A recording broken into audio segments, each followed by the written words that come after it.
Muy buenas tardes a todos. El último día de nuestra Feria del Libro, del Club de la Libertad. Agradecemos a todos los presentes por acompañarnos en esta presentación. En primer lugar, agradecer a la Fundación Naumann, que siempre nos acompaña en cada una de estas aventuras de nuestra lucha cultural.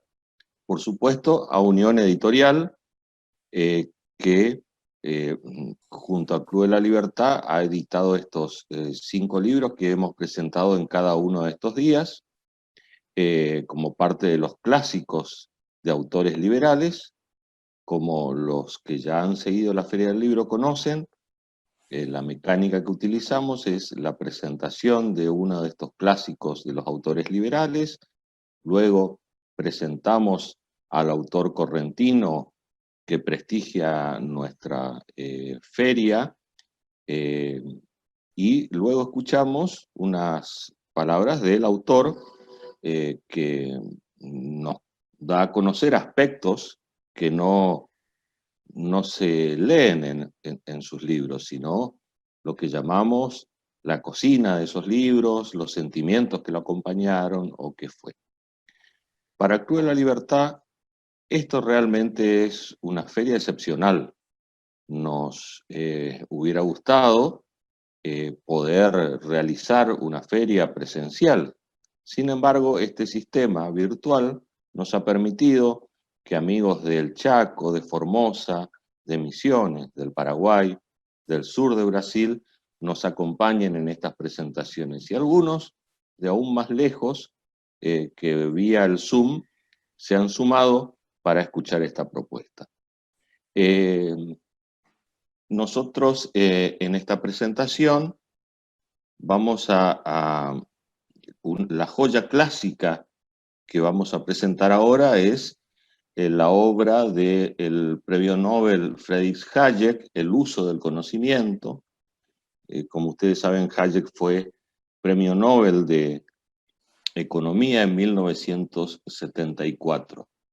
Para presentar este libro clásico, vamos a escuchar al director de la Fundación, Edgardo Carballo Zuaula, quien nos va a realizar un avance del prólogo que hizo en este libro editado por Unión Editorial. Edgardo. Gracias, Carlos.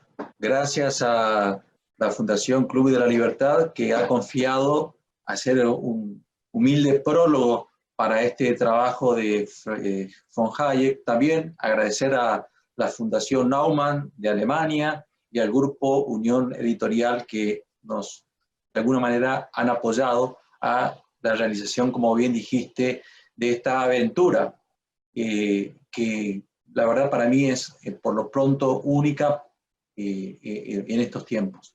Bueno, ¿quién es Friedrich von Hayek? Bueno, Friedrich von Hayek nació en 1899 en una familia de intelectuales, esto en Viena, en ese entonces era capital del Imperio Austrohúngaro. Exponente fiel de la escuela austríaca, fue discípulo de von Weisser y también de Ludwig von Mises. Es conocido principalmente por su defensa del liberalismo y por sus críticas a la economía planificada y al socialismo que, como sostiene en su famoso libro Camino de Servidumbre, considera un peligro para la libertad individual que conduce al totalitarismo. Los argumentos de sus teorías, él sostenía que el objetivo del socialismo era sustituir, y sigue siendo un peligro latente, sustituir el libre mercado por una economía planificada. Este tipo de economía necesita una institución que elabore un plan central que determine todo lo que se debe producir, institución a la que Hayek llamó Junta Central de Planificación. Esta junta debería, decía, tener amplios poderes para intervenir en asuntos económicos. Pero el problema sería que cuando esta junta se pusiera a elaborar a elaborar ese plan de producción, se encontraría con problemas, que no tiene ninguna guía o referencia que le indicara qué posibilidades de producción son económicamente factibles, ya que no existirían precios de mercados y sin estos precios no habría una guía ni manera de saber lo que se debe producir. Para contextualizar el trabajo, el uso del conocimiento en la sociedad, Hayek es menester o es necesario decir que este es solamente un artículo académico que se ha publicado en 1945 en la revista American Economic Review, como refutación a la teoría del economista polaco Oskar Lange, que por su postura, que tenía una postura Lange en favor de una economía planificada, el cálculo económico en el sistema de precios y la asignación de recursos en una economía socialista. Lo extraordinario, y quiero destacar y subrayar esto, es que Hayek vislumbra en este trabajo con claridad como dato trascendente al individuo.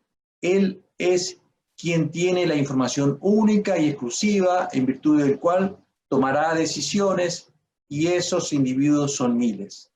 El autor, con simplicidad, evidencia claramente la imposibilidad de que la planificación económica y el cálculo matemático puedan lograr que una sola mente pueda obtener todos los datos de una sociedad para ordenar el comportamiento económico. Es imposible, decía, es imposible lograr una dirección o planificación que determine un comportamiento determinado entre muchos miles de individuos. En este ensayo, que se está lanzando o relanzando nuevamente, Hayek plantea por primera vez que el sistema de precios es un desarrollo social, que ha resultado justamente de la evolución social, y no de un diseño deliberado, y que permite transmitir la información económica que se encuentra dispersa y fragmentada entre miles de individuos. Ve así en el mercado un método de transmisión y utilización del conocimiento, aunque reconoce que es imperfecto. Por la influencia del positivismo, que reduce a las ciencias físicas el dominio de la naturaleza, estamos acostumbrados nosotros a que el conocimiento científico sea la suma de todos los conocimientos. Esto también existe, pero también existe, por otra parte, más allá de este conocimiento científico que tiene como reglas dadas, otros conocimientos que no son científicos, en el sentido de reglas generales, que son miles de conocimientos y circunstancias particulares de tiempo y lugar. Es lo que demuestra claramente en este trabajo. Existen, decía en una parte, dice Hayek, que existen miles de conocimientos que no forman parte de ninguna estadística.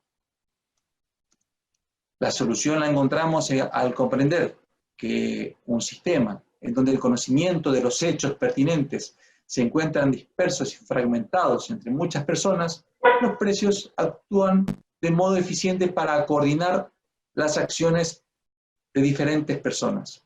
No siempre con eficacia, pero sí, sin dudas, es el único instrumento. Él sostenía, pensaba, estaba seguro de que podía de alguna manera conducir como una brújula dentro de los conocimientos dispares y dispersos que existen en el mundo. Ahora, la civilización avanza al aumentar la cantidad de operaciones importantes que podemos realizar sin pensar siquiera acerca de ellas. El problema de la planificación no es solo económico, comprende los sociales, y surge de la creencia popular de que debemos creer que lo que estamos haciendo está diseñado. Esta obra es un aporte necesario para los tiempos actuales. A pesar del desarrollo histórico, a pesar del conocimiento tecnológico, de las teorías económicas desarrolladas en el siglo XXI, posteriormente a esta teoría que ha planteado Hayek, se hicieron otros razonamientos que siguieron la línea argumental del autor. Pero en la práctica quedan campos por perfeccionar, sobre todo cuando con la presencia de la Big Data Hoy por hoy, el socialismo, que pretende un Estado planificador, pretende de algún modo direccionar todos los comportamientos, no solamente sociales, sino sobre todo los económicos. Por eso, la lectura de esta obra, sin dudas, proporcionará elementos de juicios para entender el avance brutal del burócrata planificador ante decisiones que solo le compete al individuo y sus libertades. Muchas gracias. Buenas tardes. Muchas gracias, Edgardo, por esta sucinta presentación. Y a continuación tenemos a la presentación del libro Las zonas oscuras de la democracia, de Jorge Simonetti. Está a cargo de esta presentación Armando Rafael Aquino Britos, que es abogado, que es profesor adjunto de Derecho Político de la Cátedra B de la Facultad de Derecho de la Universidad Nacional del Nordeste. También es profesor adjunto de Derecho Constitucional de la Cátedra C de la Facultad de Derecho. Tiene numerosas publicaciones efectuadas en distintas ocasiones. Y lo va a presentar a Jorge Eduardo Simonetti, provincial, fue constituyente provincial, al igual que Armando Aquino Britos, en la reforma constitucional del año 1997, y presidió la comisión de redacción de la Constitución. Sí, lo escuchamos, Armando.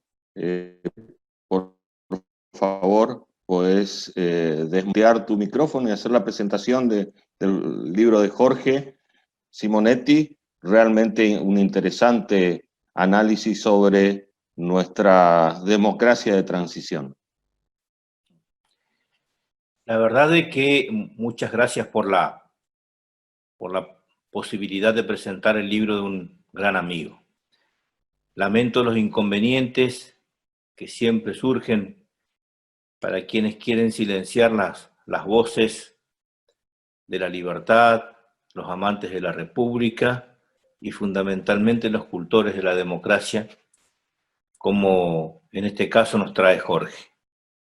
Pretendo de que el prólogo no sea más importante que el libro, lo cual, por más que quiera, resultará un imposible, porque Jorge nos ilustra de manera inmejorable a la democracia con una visión profunda y a la vez sintética que va desde sus orígenes, aquellos que los griegos fueron perfeccionando con características como la isogoria, la isonomia y la isocracia como valores fundamental de la igualdad ante la ley, la igualdad ante las cargas públicas y la igualdad para el acceso a los cargos públicos. Por ello es que la visión de Jorge tiene ese anclaje profundo en esos pensadores griegos que nos depositaron a este sistema desde aquella fecha más cerca en nuestro tiempo. Y también le permite a Jorge abordar este concepto político que se transforma en una forma de vida y analizándolo de manera minuciosa, decía, va desgranando los elementos que componen la democracia moderna para presentarnos con marcada claridad cómo funciona la democracia con distintos aspectos y modalidades en el resto del mundo. El aporte de Jorge en este sentido es de un rigor epistemológico que invita a su lectura. Es gratificante ver cómo con la simplicidad y contundencia nos va marcando el camino de este diseño institucional que ha llegado a conformar a todos, no por la perfección, que es cosa tal vez de otro mundo, sino porque no se encuentra un modelo mejor que la democracia a pesar de sus imperfecciones.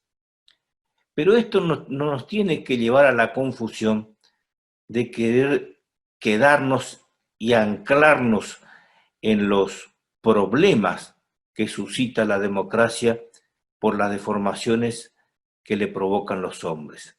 Por eso es que Jorge empieza a describir los fenómenos actuales que van generando ese comportamiento anómalo propio de estos sistemas y va marcando con maestría las características de la falta de representación como una de las manifestaciones, como la suerte de esas promesas incumplidas de la democracia, porque conforme sea la utilización del poder por parte de los eventuales inquilinos de la dirección del Estado, la democracia va teniendo más plenitud o va soportando sus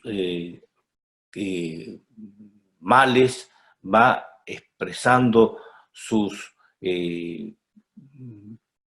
asechanzas más notables en contra de las grandes mayorías populares, porque le va dejando sin contenido, porque la va dejando sin fundamento, porque la democracia se torna restringida.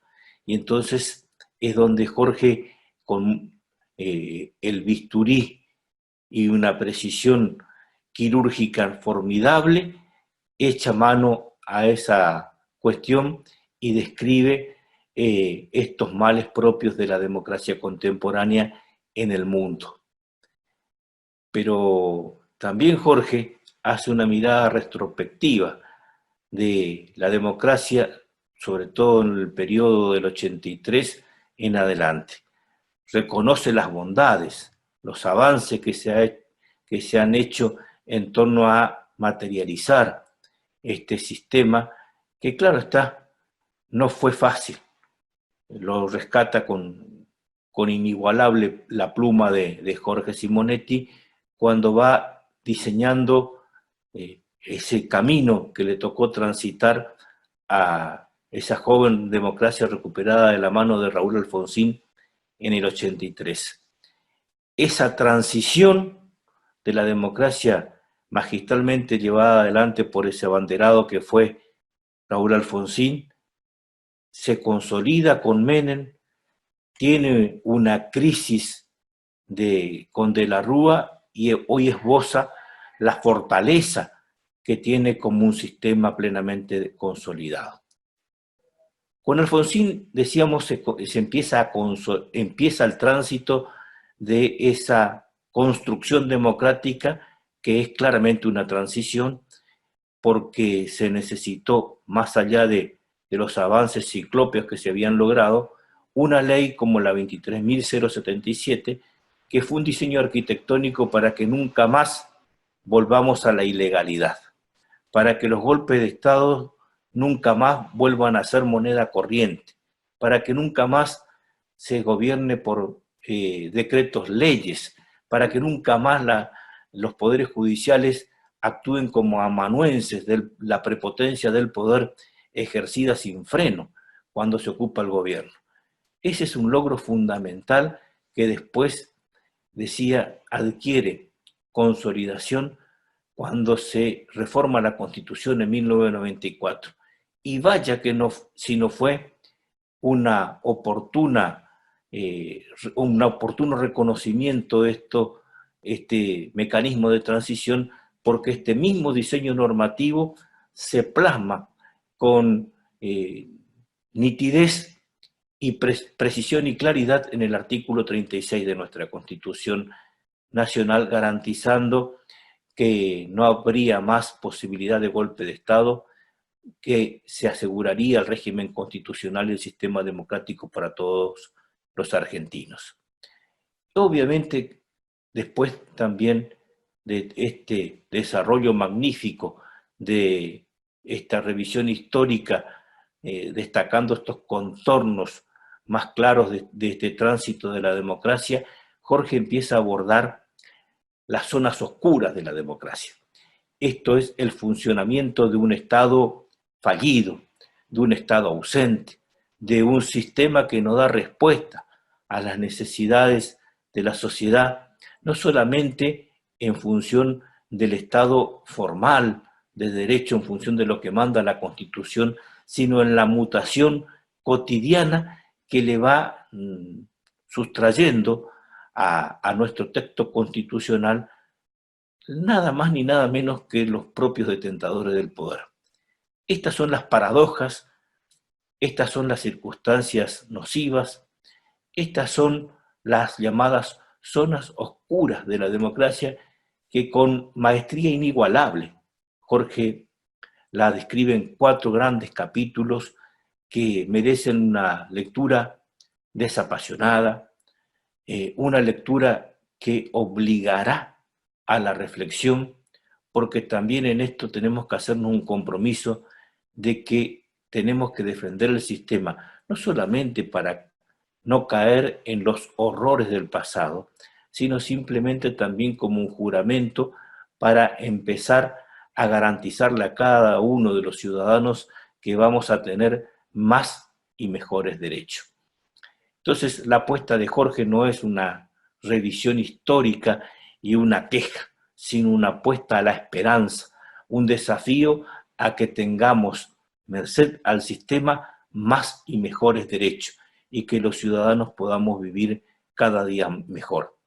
Pero también Jorge nos está marcando allá lejos, pero no tan lejos, un peligro que creo que atraviesa América Latina, que es el neoabsolutismo, la prepotencia, la preponderancia, la actitud del uso del poder desbocado por parte de los representantes, que haciendo hincapié más en sieyes y en los atributos y prerrogativas del cargo, se olvidan de las obligaciones constitucionales y que los cargos se deben a un compromiso que han elaborado con los ciudadanos en base a un contrato social, que es lo que nos mandaba Rousseau allá lejos y hace tiempo. El libro es sencillamente una delicia, un convite a una lectura que nos va, y seguramente les va a quien le toque leer, le va a desbordar en su ánimo, no va a poder largarlo hasta terminarlo y va a encontrar allí el sendero más claro para comprender este proceso. El aporte que ha hecho Jorge en este sentido es inconmensurable. Y la verdad es que en esto me caen las generales de la ley porque hablé del libro, hablé de las características que tiene, pero fundamentalmente no me quiero ir sin decirle que lo ha hecho un amigo del que me honro en serlo, porque Jorge es una de las personas que compatibiliza la convicción, la conveniencia de trabajar no para beneficio personal, sino para configurar, construir, concretar un mundo mejor. Jorge es una de las personas que únicamente llega a la política para aportar. Jorge ha pasado por los cargos más preponderantes de la función pública. No fue solamente convencional constituyente. Y sin embargo, a Jorge no se le conoce otra riqueza más que sus afectos, su familia, por supuesto, y todo lo que ha recogido durante ese tiempo. Jorge es una persona que no está ligada a los apegos materiales, sino a las convicciones morales. Él es lo que lo identifica y lo que me enorgullece a mí decirle que siempre será mi amigo y que gozo de ese privilegio de serlo. Por supuesto, entonces, qué duda cabe que estoy presentando el libro de un entrañable amigo que no deja de dar aportes, no solamente en forma de libros, sino de unos apelativos, unas llamadas de atención cotidianas, o por lo menos lo hace cada semana en publicaciones que nos compelen, que nos obligan a una toma de posiciones y a siempre trabajar para ampliar la democracia, para que la democracia no dé cada vez más luz y despejemos lo que el título del libro dice, las zonas oscuras de la democracia. Jorge, amigo querido, felicitaciones por el libro y gracias por dejarme presentarlo. Gracias, Armando. Ahora sí vamos a escuchar al autor de Las zonas oscuras de la democracia, Jorge Eduardo Simonetti. Jorge, bienvenido. Te escuchamos. Muchas gracias. Tenés que desbloquear tu micrófono, por favor. Ahí se me escucha. Perfecto. Gracias, Carlos. Gracias a Edgardo también, Saúl, por la presentación. Y particularmente gracias a mi amigo Armando Aquino Britos. Tenemos una larga historia juntos, no solo de amistad, de haber luchado de muchas trincheras políticas, legislatura, en la Constitución. Hemos compartido horas elaborando la reforma de 2007. Y en general en la lucha por, qué sé yo, por la democracia, en la lucha por la tolerancia, por la república, por todo aquello que queremos para nuestro país y queremos vivir en un sistema así. Quiero agradecer fundamentalmente a Cruz de la Libertad, esa institución que porfiadamente está en la batalla cultural, está en la batalla ideológica, en la batalla del pensamiento. Y fundamentalmente a su presidente, que yo digo que es un tractor de gestión, que dicho sea de paso le deseamos feliz cumpleaños, hoy es su cumpleaños, de Alberto Medina Méndez. Muchas gracias. También a la Fundación Naumann y al Grupo de Unión Editorial. Hace el 12 de junio se efectuó la presentación, la primera presentación de este libro, Las zonas oscuras de la democracia, y me acompañaron también los amigos del club, y muchos amigos más que estuvieron presentes, a los cuales agradezco. Quiero decir que este es un libro que se ha editado en este año, en 2020, consta de 11 capítulos y 315 páginas. Y de algún modo tiene 5 partes el libro. Una primera parte que es histórica, donde hacemos la historia de los gobiernos democráticos, desde los momentos prehistóricos, pasando por la democracia directa de Grecia, siguiendo por la democracia en la Europa continental, y en el siglo XVIII, comenzando sobre todo con fuerza con la democracia representativa que significó la democracia norteamericana, ¿no? Y la Constitución norteamericana. A partir de allí se comenzaron a hacer de algún modo, afinar los conceptos de la democracia y fundamentalmente a afinar los gobiernos democráticos. Y bueno, creo que eso, fíjense, estamos en el siglo XXI y la democracia creo que, según mi humilde opinión, cada vez se consolida más. Una segunda parte habla de la doctrina filosófica y política en torno a la democracia, es decir, que han opinado los autores en el mundo de la democracia a través de los tiempos. Una tercera parte hace una breve historia de la democracia en la Argentina, y particularmente desde el 83 a esta parte. Los distintos estados por lo que pasamos, desde democracias más amigables con la tolerancia, con la pluralidad, hasta otras no tanto. La cuarta parte del libro habla de la crisis de la democracia. Hay muchos autores que hablan de la crisis de la democracia como, con distintas denominaciones, pero fundamentalmente sin dejar de poner el acento en que no hay otro sistema superador de la democracia. Y se habla también en esta cuarta parte del deterioro de esa representatividad tradicional, digamos, ¿no? Que a través de los partidos políticos, de los legisladores, de los poderes públicos. Está saliendo otra representatividad. La sociedad quiere también participar. Y la quinta parte, que es la más importante, la que no sé si la más importante, pero es la que quiero referirme en particular, y se refiere a esta obra, son las zonas oscuras de la democracia. ¿Qué significa esto? Aquellos lugares de la democracia donde hay que echar luz, linterna en mano, y ver qué es lo que anda mal, porque la democracia tiene sus valles y tiene sus montañas, tiene sus caídas y sus subidas. Y entonces eso es lo que tenemos que tener en cuenta, y sobre todo en nuestro país. Y esto se refiere particularmente a nuestro país. Entonces, quiero hacer de algún modo digamos, dividir la presentación de este libro en 5 ejes temáticos respecto a las zonas oscuras de la democracia.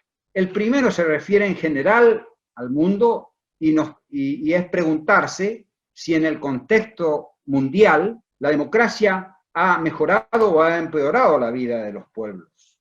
Es una pregunta bastante lógica.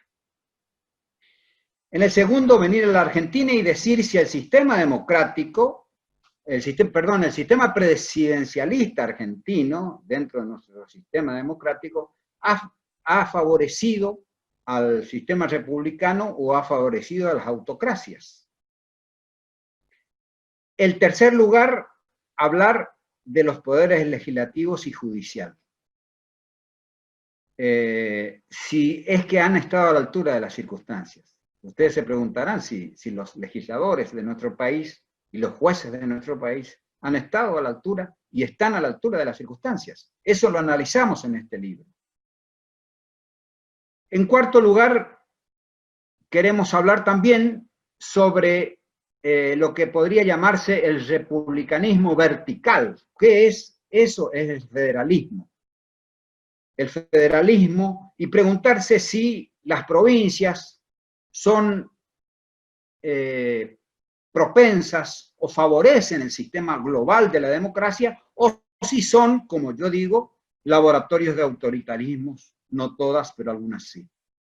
Eso también trata el libro. Y por último, preguntarse si el pueblo argentino, si la sociedad, si la gente, si el conjunto social tiene espíritu democrático o no. Porque en última instancia, queridos amigos, los sistemas pueden estar escritos en todos los papeles, en las constituciones, en las leyes, pero si no existe un espíritu para ejecutarlos, en balde escribimos mucho porque no se concreta en los hechos. Empezando por el primer punto y preguntándonos si la democracia es mejor, ha hecho mejor al mundo, ha mejorado la vida de los pueblos, tengo que responder con un contundente sí. La democracia es mejor. Por el primer lugar, porque la democracia, a diferencia de los otros sistemas, de la monarquía y de otros sistemas políticos, tiene un imperativo moral, tiene un contenido ético, tiene una naturaleza y una esencia que hace que está íncita en el ser humano. ¿Cuál es? Es que el ser humano en la democracia decide sobre su propio destino. ¿Qué norma moral y norma ética puede superar a la de decidir sobre el propio destino de cada uno? Y eso pasa en la democracia. Obviamente, tenemos muchas diferencias. Podemos hablar de una democracia mínima, donde únicamente se vota y después las élites políticas hacen lo que quieren, hasta una democracia que son las democracias mayoritaristas llamadas, hasta una democracia consensual, que es donde la gente verdaderamente tiene canales de participación. Es decir, no solo vota, sino que también participa y tiene canales de participación y obviamente de decisión. Pero el imperativo moral hace que la democracia sea el mejor sistema. También tiene un justificativo utilitario. Y en esto quiero referirme simplemente a los ejemplos de los siglos XX y XXI, donde se ha consolidado el sistema democrático. Fíjense usted que han caído los otros sistemas, como el fascismo o el nazismo en la Segunda Guerra Mundial, o el comunismo con la caída del muro de Berlín y después la disolución de la URSS, y sin embargo la democracia, que es anterior, se ha venido consolidando, y hoy en el siglo XXI más del 80% del mundo, de los países, están en un sistema democrático. Así que, evidentemente, creo que el sistema sirve. Además, a través de la democracia se ha posibilitado que los países, el desarrollo humano, el desarrollo cultural, el desarrollo social y sobre todo el desarrollo económico. Es cierto, hay muchas cosas pendientes, hay muchísimas cosas pendientes. Pero ya no existen, por ejemplo, las hambrunas de otros tiempos. Hoy por hoy estamos sufriendo sin dudas que un proceso reverso de concentración de la riqueza y de un poco de falta de distribución de la misma. Pero que permite, y esto es lo que permite la democracia, permite corregir los errores. A trabajar con el sistema de prueba y error, porque es la gente la que toma las decisiones, en mayor o menor medida.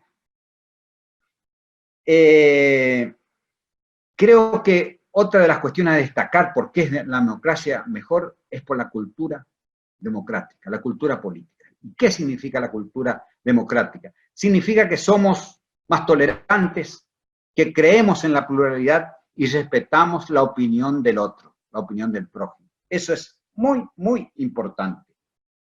Una cuestión a destacar es que en las democracias, y ahí otra ventaja, no ha habido, salvo un caso último, no ha habido guerra entre dos países con sistemas democráticos. No ha habido guerras. La única que ha habido fue en 2014 entre Rusia y Ucrania. Después no ha habido guerra entre dos países que tengan sistema democrático. Fíjense si nos será importante la democracia.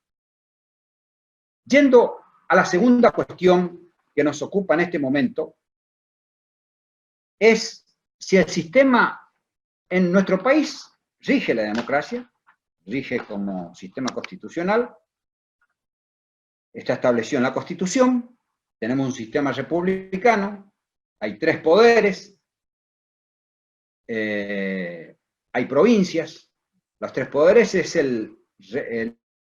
la democracia vertical, la democracia horizontal, perdón, la democracia vertical son las provincias, que es el federalismo. Ahora, el sistema es un sistema de suma cero. ¿Qué significa? Sobre todo la república o la democracia horizontal. Hay 3 poderes, poder ejecutivo, legislativo y judicial. Los 3 poderes están por la Constitución determinados que tienen cada uno sus facultades. Y no se puede expandir este sistema. El Poder Ejecutivo, sus facultades de administrar, el Legislativo, legislar, y juzgar y administrar la justicia, el Poder Judicial. Si alguno de estos poderes se expande en sus facultades, es a costa de alguno de los otros poderes, porque el sistema no se extiende. Y ahí vamos al sistema presidencialista. ¿Favorece nuestro sistema presidencialista argentino a la democracia y a la república? ¿O tiene algunos aspectos que tienden más hacia la autocracia? Yo quiero decir que nuestro sistema constitucional, la Constitución le da muchísimas facultades al presidente, que además fueron reforzadas por la práctica antirrepublicana de concederle facultades que no tienen. Y en determinado momento, entonces, el presidente, el Poder Ejecutivo, tiene demasiados poderes y se constituye por ahí más en autocracias que en verdaderas democracias. Nosotros, sin dudas que la administración de la nación está a cargo del Poder Ejecutivo, con muchísimas facultades. Pero además de eso, tiene una facultad colegisladora, que es la de examinar las leyes que vienen y la de vetarlas o no, vetarlas total o parcialmente. Y a su vez tiene la facultad de dictar decretos de necesidad y urgencia, que es una facultad legislativa y que es muy utilizada últimamente en la pandemia. Pero además, otra de las cosas, otro de los vicios que ha tenido nuestro país es delegar por parte del Poder Legislativo facultades propiamente legislativas al Poder Ejecutivo, que son los llamados superpoderes. son los llamados para entregarle la facultad de modificar el presupuesto y hacer el presupuesto y destinar el presupuesto a como quiera. Son los llamados superpoderes. Todo esto ha hecho que la democracia se vaya debilitando y se vaya, digamos, perdiendo ese color republicano para entrar muchas veces en el carácter autocrático. Y los latinoamericanos en general y los argentinos en particular, muchas veces, no siempre, pero muchas veces, somos admiradores de los poderes o de los dirigentes decisionistas, los dirigentes que toman todo el poder para sí mismos y que actúan sin consultar a los legisladores y sin importarle la justicia. Y eso ha hecho que se debilite la democracia. El decisionismo, llamado decisionismo, que es una doctrina de Carl Schmitt, que se discutió a mediados del siglo pasado, Carl Schmitt, del decisionismo sin que haya ninguna norma que regule la decisión de los gobernantes, contra el normativismo de Hans Kelsen, que decía que por lo contrario debía haber normas que le atribuyeran facultades. Creo que hoy en la Argentina, lamentablemente, la excepción, estar en un estado de excepción permanente, ha hecho conferirle al Poder Ejecutivo facultades que cada vez hacen que la democracia y la república estén más arrinconadas, cada vez más. El segundo tema, para ir avanzando, porque el tiempo es tirano, como se dice en televisión, es el tema del Poder Legislativo y Poder Judicial. Tenemos que preguntarnos también si estos poderes han estado y están a la altura de las circunstancias.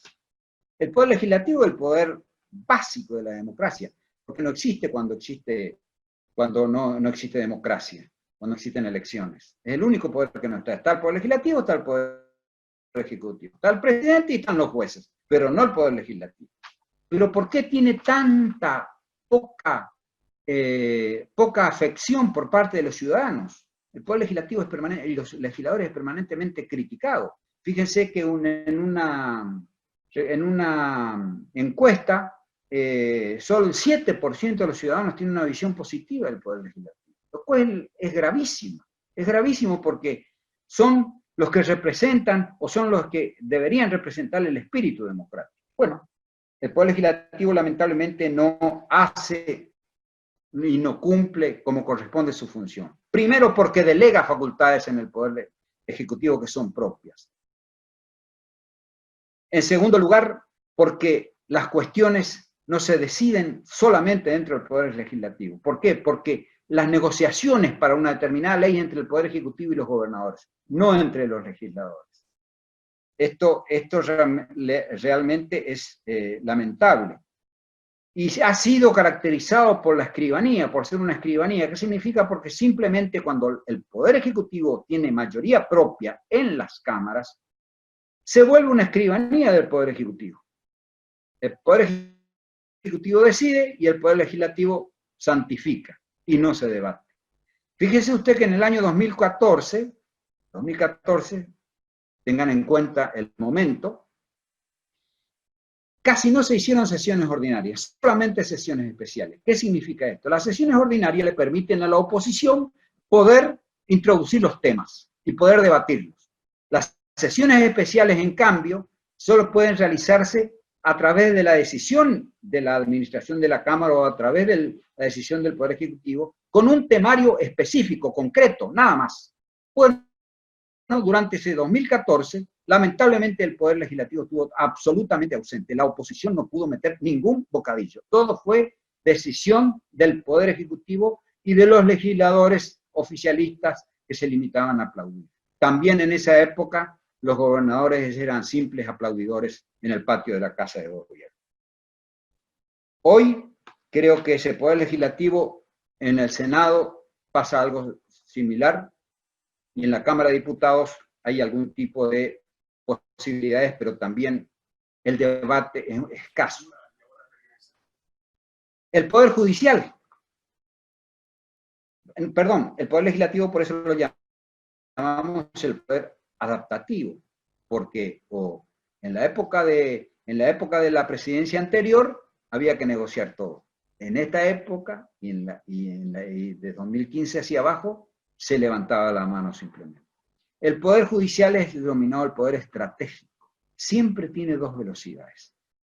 Una velocidad cuando los enjuiciados están en el gobierno y otra velocidad cuando están fuera del gobierno. Y lamentablemente, a pesar de que existen muchísimos jueces absolutamente, que cumplen su función, dedicados a su función, sin embargo, lamentablemente, en muchísimos casos, hoy por hoy, tenemos que el Poder Judicial no cumple con su función, y de allí es que la democracia entra en crisis recurrentemente por la falta de decisión, por la lentitud y por el oportunismo de muchos jueces. Hoy por hoy tenemos una próxima reforma judicial que creo que va a profundizar la crisis republicana y va a profundizar la dependencia de muchos jueces y de muchos tribunales al Poder Ejecutivo, lo cual es lamentable.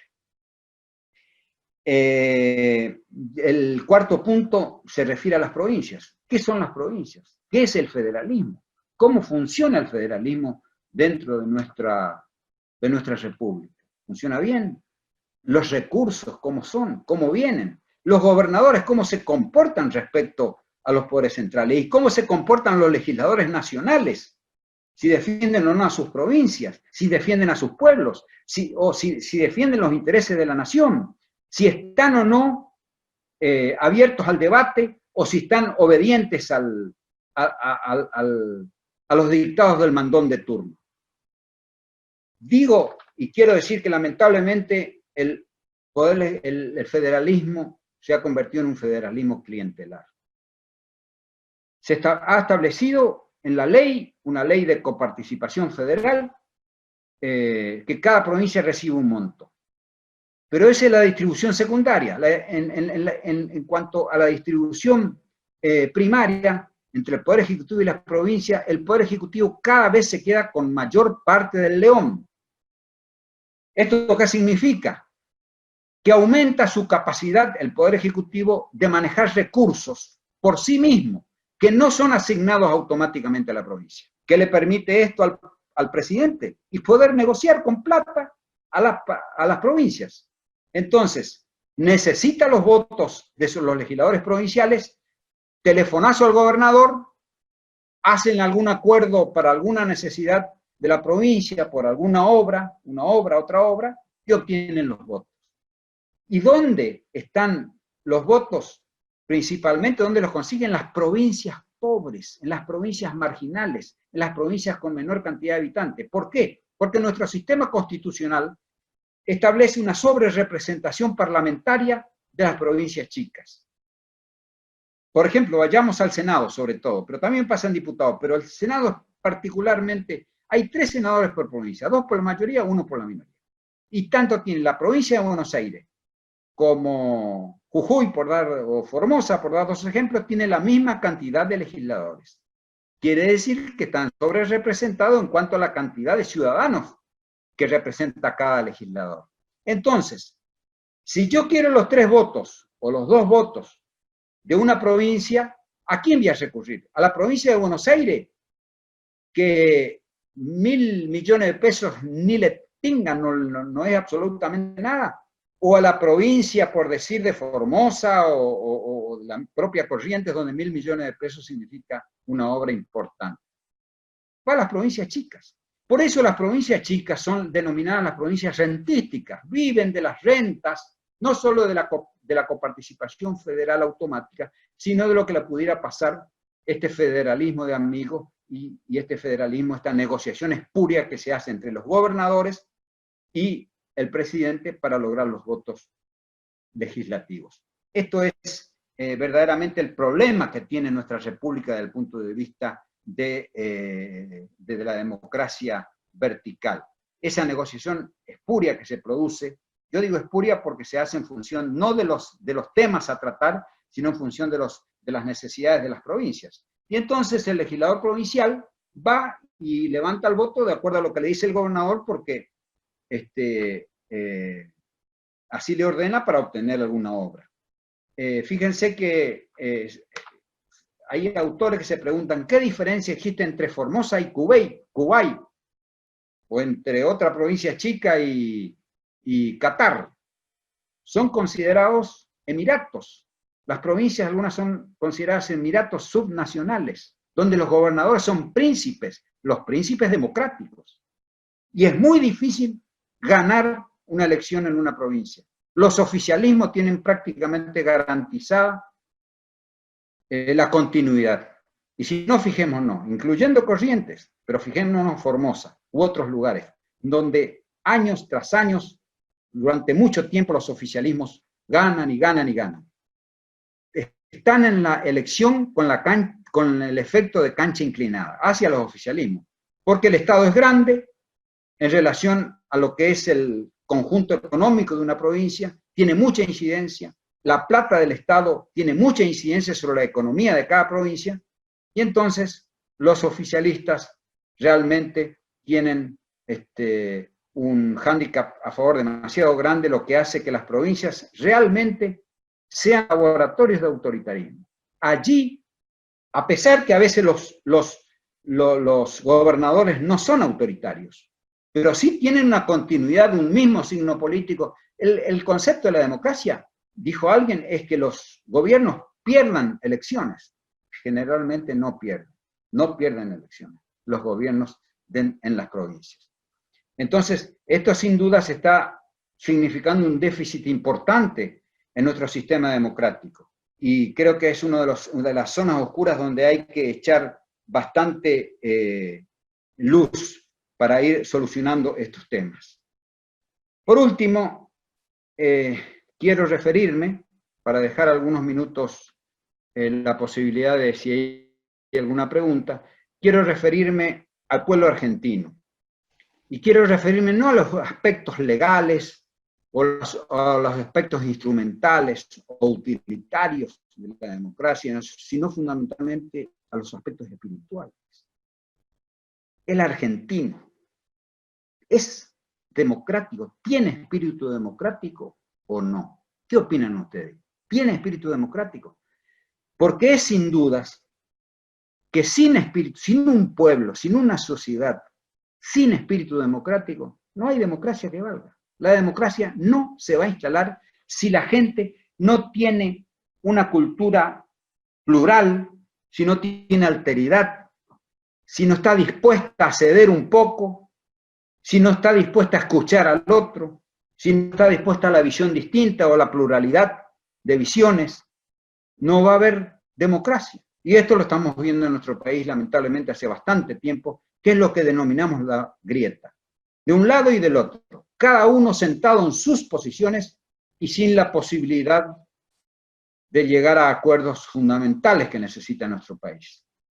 Por eso es que el espíritu democrático del ciudadano argentino y en general del latinoamericano, porque esto sucede en casi todos los países latinoamericanos, es bastante débil. Muchas veces nos gustan los presidentes o los dirigentes con energía, con decisionismo, que desprecian al Congreso, que desprecian a los jueces, que toman decisiones y sobre todo que con populismo distribuyen cosas y regalan cosas. Eso nos gusta, somos casi enamorados de eso y decimos que es para sacar a la gente de la pobreza cuando en realidad los hundimos cada vez más. Creo entonces que, fíjense, en un momento que hubo un espíritu democrático casi unificado fue en el 83, después que saliéramos de la dictadura militar. La gente, tanto de un lado como del otro, radicales, peronistas y de otros partidos, quería la democracia, luchaba por la democracia. Y tuvo un líder democrático, como fue Raúl Alfonsín. Pero pasado el tiempo, se empieza a perder ese espíritu democrático. Muchas veces, obviamente, que la democracia posibilita, el intercambio de opiniones posibilita que haya un poco de desorden, ¿no? No hay la paz de los cementerios como en una dictadura, en una autocracia. Y entonces empieza a pensar en un líder mesiánico, en un líder autocrático, y ahí vienen le vota a líderes autocráticos. Después se cansa de la de la disciplina, del mandón de turno, y vota líderes un poco más democráticos. Y hasta que vuelve otra vez a cansarse del desorden y vota líderes autoritarios. O sea que el pueblo argentino tiene un relativo espíritu democrático y sin dudas que tiene un vaivén que le hace muy mal a la democracia. Esperemos que vayamos consolidando nuestros conceptos, porque la democracia tiene que estar acá adentro, tiene que estar dentro del espíritu de cada ciudadano y defenderlos con uñas y dientes.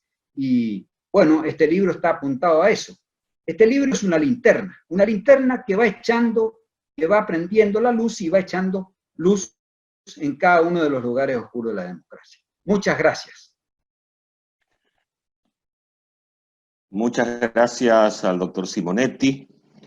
Antes de pasar a las preguntas, mientras ordenamos las mismas, el doctor Lars André Richter, que es el representante de la oficina de Buenos Aires, de Argentina, y tiene a su cargo las actividades en Paraguay y del sur del Brasil, de la Fundación Naumann para la Libertad, quiere enviar su mensaje para los asistentes. Lars, sí. Buenas tardes. Muchísimas gracias. Buenas tardes, Carlos. Bueno, como siempre, un placer. Me alegro mucho estar aquí con ustedes. Y bueno, es una manera de, bueno, hacer la clausura, bueno, antes de la Q&A para Dr. Simonetti. Bueno, entonces, nada más que un minuto. Fue un gran placer participar en esta serie, en esta semana, serie de 5 módulos, 5 partes de esta feria virtual del libro. Felicidades, bueno, a mis amigos, nuestros amigos de la Fundación Club de la Libertad y lógicamente también a la Unión Editorial, especialmente a Rudolfo Distel. En el caso de la Fundación Club de la Libertad. Bueno, a vos, Carlos, para la moderación, muchas gracias. Y claramente a Alberto, feliz cumpleaños en el nombre de la Fundación Friedrich Naumann de la Libertad aquí en Argentina. Bueno, y felicidades. Fue una idea muy, muy buena, un proyecto muy buena esta semana, esta serie, bueno, esta dramaturgia, la combinación entre, bueno, la presentación de un clásico, un libro clásico, de un intelectual de la historia del liberalismo, por un lado, y por otro lado, presentación de un libro actual que tiene que ver con la actualidad, pero también con el noreste de Argentina, con Corrientes. Muy buena idea, muy buen proyecto. Otra vez, muchas gracias y gracias especialmente también a nuestros expositores de hoy. Creo que fue muy importante lo que Dr. Simonetti acaba de decir. Muy importante esta cultura o este espíritu democrático. Bueno, estoy completamente de acuerdo, es muy importante porque nosotros como Fundación Friedrich Naumann trabajamos también, bueno, en fortalecer no solamente el sistema democrático, la economía, pero también este espíritu y esta cultura es muy importante. Muchas gracias, bueno, para darme esta oportunidad y gracias para su participación hoy y quizás en todos los eventos esta semana. Y bueno, buen fin de semana y ahora tenemos la parte Q&A. Gracias. Muchas gracias, Lars. Tenemos varias preguntas, doctor Simonetti. Hay una que la voy a combinar. Nos plantea Néstor Luxen que hay problemas comunes de las provincias del Nordeste. ¿Cuál es su opinión del rol de los legisladores que no logran consensuar y actuar en conjunto como un bloque regional? Y hay otra pregunta en la que plantea que el nivel de los legisladores es lamentable. ¿Cómo se puede hacer para instrumentar que los partidos presenten legisladores capaces e idóneos para dar el verdadero sentido a una ley? Doctor Simonetti. Gracias. Sí, son dos preguntas que hacen centro en el problema. Creo que nosotros nunca hemos tenido una tradición regionalista. ¿Qué significa esto?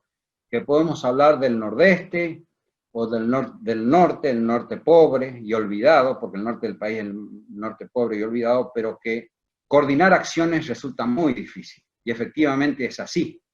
¿Y cuál es la explicación? No solo porque falta intencionalidad, sino fundamentalmente porque nuestro sistema político hace que así un presidente salga de una provincia pobre, una provincia marginal, enseguida se vuelve centralista. Y tenemos claros ejemplos de esto, que la mayor parte de los presidentes que surgieron de provincias marginales respondieron a esta dinámica centralista. No coordinamos entre nosotros y respondemos a las disciplinas partidarias que se indican en los centros políticos más grandes de Buenos Aires. Es decir, los peronistas responden a la disciplina y a las instrucciones que el peronismo da, el kirchnerismo, el radicalismo otro tanto, el PRO otro tanto, y obviamente que los intereses provinciales o los intereses regionales más bien se pierden, y no responden los legisladores a toda esta cuestión, y no plantean tampoco ninguna reivindicaciones que hagan a que cambie la dinámica, por ejemplo, de pobreza de este norte que estamos transitando. Y la segunda cuestión es por qué los legisladores que necesitamos legisladores con mayor capacidad. Sí, efectivamente, siempre es importante. Para la política no se estudia, para ser legislador no se requiere un título, ni se requiere ningún estudio en particular. Ese es un tema. Pero además, creo yo que tampoco hoy la política se ha vuelto un debate de ideas. No se debaten ideas, se debaten nombres. Como dijo un canciller recordado, de anteojos grandes, las democracias de los partidismos hemos reemplazado por la democracia de los fulanismos, porque ya no debaten. Más que la capacidad de los legisladores, son las ideas las que están están faltando. Tenemos otra pregunta. ¿Usted no cree que esas zonas oscuras de la democracia son las zonas de confort de los gobernantes? Muy buena pregunta. Una pregunta que da en el clavo, efectivamente. En las zonas oscuras, los gobernantes se sienten en su zona de confort. Efectivamente. El presidente tenga, mientras más facultades concentre, se siente muy confortable. El gobernador, mientras pueda negociar para su provincia, le va a permitir seguir ganando y va a dar sus votos. ¿Qué problema tienen? Ninguno. Cumplen con su función elemental, ahora por la vía de la... Y los jueces no quieren pelearse con el político. Y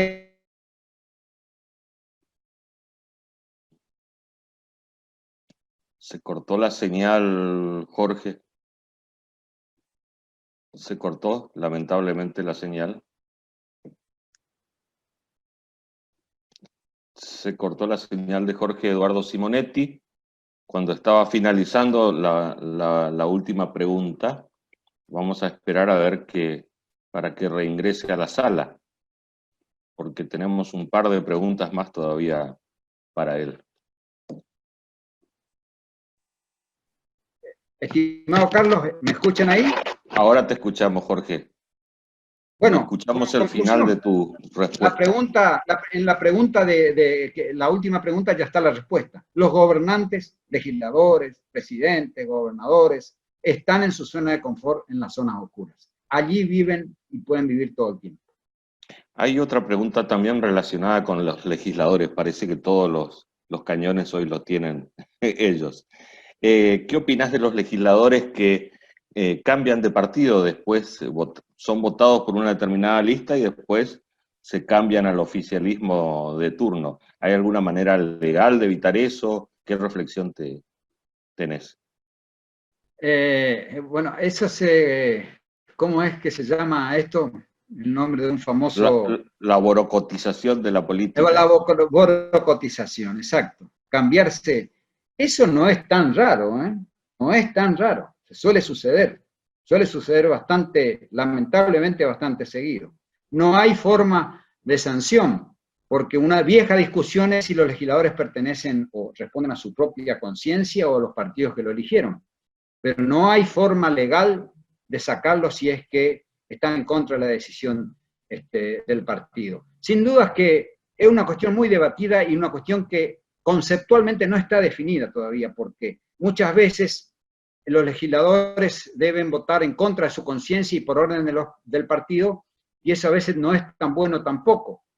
Pero tampoco que se cambien como si cambiaran de camiseta, cambien de lugar político, porque ese es ser mercachifle de la política y eso sí que envilece absolutamente la democracia. Otra pregunta está relacionada con el espíritu democrático. Parece que ese tiene que ser el título de tu próximo libro, Jorge. Te preguntan si para crecer en el espíritu democrático es necesario trabajar en la educación. Por ejemplo, la cultura del diálogo, del consenso, la habilidad de analizar las ideas sin descalificaciones personales. Eso se aprende en la escuela, el respeto, etc. Esa persona que hizo esa pregunta debería contestar en lugar mío, porque ya su pregunta ya contiene la respuesta. Efectivamente, la educación es el elemento fundamental, clave de toda sociedad, de todo país, de toda nación. Sin educación somos esclavos. Y creo que en la educación tiene que reforzarse la educación para la democracia. Tenemos que ser tolerantes, tenemos que ver la visión del otro, y obviamente tenemos que aprender a respetar la visión aunque no coincidamos, y eso solamente se consigue con la educación, que no es solo en la escuela, sino también en la familia. Así que absolutamente de acuerdo, esa es la base fundamental.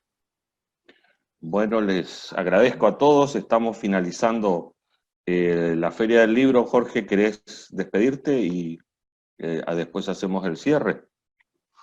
Bueno, simplemente, nuevamente, agradecer al Club de la Libertad. Somos amigos del Club de la Libertad. Ya hemos presentado con el Club el día 12 de junio este mismo libro, y estamos en permanente contacto, gracias al tractor que hoy cumple años. Le llamo tractor porque tracciona permanentemente la actividad del Club de la Libertad.